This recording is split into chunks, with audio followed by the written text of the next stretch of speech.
जय शिवराय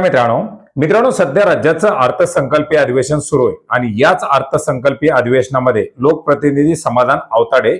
यांच्या माध्यमातून पीएम किसान सन्मान निधी योजनेमध्ये नवीन शेतकऱ्यांचा समावेश करण्याच्या संदर्भातील एक महत्त्वाचा असा प्रश्न उपस्थित केला। त्यांच्या माध्यमातून 2019 नंतरचे मयताचे वारस असलेले फेरफार याचबरोबर नवीन शेतकऱ्यांच्या वाटण्या झालेले शेतकरी याच्यामध्ये समाविष्ट केले जावेत अशा प्रकारची मागणी करण्यात आली आणि याच्याच उत्तरादाखल राज्याचे कृषी मंत्री दत्तात्रय भरणे यांच्या माध्यमातून काही महत्त्वाची अशी उत्तरं देण्यात आलेली आहेत, ज्याच्यामध्ये पीएम किसान सन्मान निधी योजनेमध्ये जे काही मार्गदर्शक सूचना आहेत या मार्गदर्शक सूचनेचा कट ऑफ पिरियड हा 2024 मध्ये संपलेला आहे आणि याच पार्श्वभूमीवरती केंद्र सरकारकडे विविध राज्यांच्या माध्यमातून याचबरोबर महाराष्ट्र राज्य सरकारच्या माध्यमातून देखील या योजनेच्या अंतर्गत नवीन मार्गदर्शक सूचना आणून 2019 नंतरचे फेरफार असलेले शेतकरी पात्र करण्याच्या संदर्भातील मागणी केल्याची माहिती देण्यात आलेली आहे। मित्रांनो, एकंदरीत आपण यापूर्वी सुद्धा अपडेट घेतलं होतं की याच्या ज्या गाईडलाईन्स आहेत या 2024 पर्यंत मर्यादित होत्या आणि आता हा कार्यकाल संपल्यामुळे साहजिकच याच्यामध्ये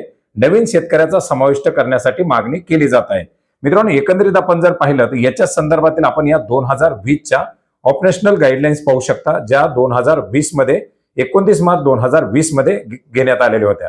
याच्यामध्ये आपण जर पाहिलं तर 3 नंबरच्या पेजवरती आपण पाहू शकता methodology of calculation of benefit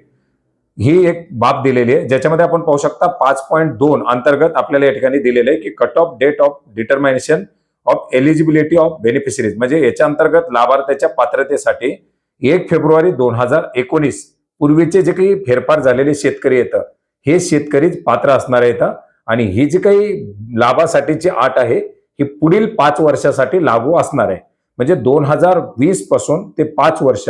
म्हणजे साधारणपणे या गाईडलाईन्स 2025 मध्ये पूर्ण याला 5 वर्ष पूर्ण झालेली आहेत। त्याच्यामुळे आता या योजनेच्या अंतर्गत नवीन लाभार्थी समाविष्ट करण्यासाठी एकतर या गाईडलाईन मध्ये काही सुधारणा किंवा नवीन गाईडलाईन्स आणणं गरजेचं आहे आणि याच पार्श्वभूमीवरती वेळोवेळी इतर राज्यांच्या देखील माध्यमातून मागणी केली जात आहे आणि याच गाईडलाईनचा मुदत संपल्यामुळे आता राज्य सरकारच्या माध्यमातून सुद्धा नवीन शेतकऱ्यांचा समाविष्ट करण्यासाठीची मागणी करण्यात आलेली आहे। मित्रांनो, याचबरोबर आपण यापूर्वी सुद्धा एक अपडेट घेतलं होतं की नवीन जे शेतकरी आहेत ज्यांचे मैताचे वारस जे आहेत फेरफार आहेत त्या शेतकऱ्यांचा याच्यामध्ये समावेश करण्यात आलेला आहे आणि अशा शेतकऱ्यांची केवायसी 28 फेब्रुवारी 2026 पर्यंत करण्यासाठी सांगण्यात आलेले आहे। जे शेतकरी या कालावधीमध्ये केवायसी करते त्यांना पुढील हप्ता येण्यासाठी आता मदत मिळणार आहे। तर मित्रांनो, अशा प्रकारे ही एक मागणी करण्यात आलेली आहे, उत्तर देण्यात आलेले, त्याचा पाठपुरावा सुरू आहे आणि या गाईडलाईनच्या संदर्भातील नवीन जे काही अपडेट येतील ते अपडेट सुद्धा आपण नक्की जाणून घेऊयात। भेटूयात नवीन माहितीसह नवीन अपडेट्ससह।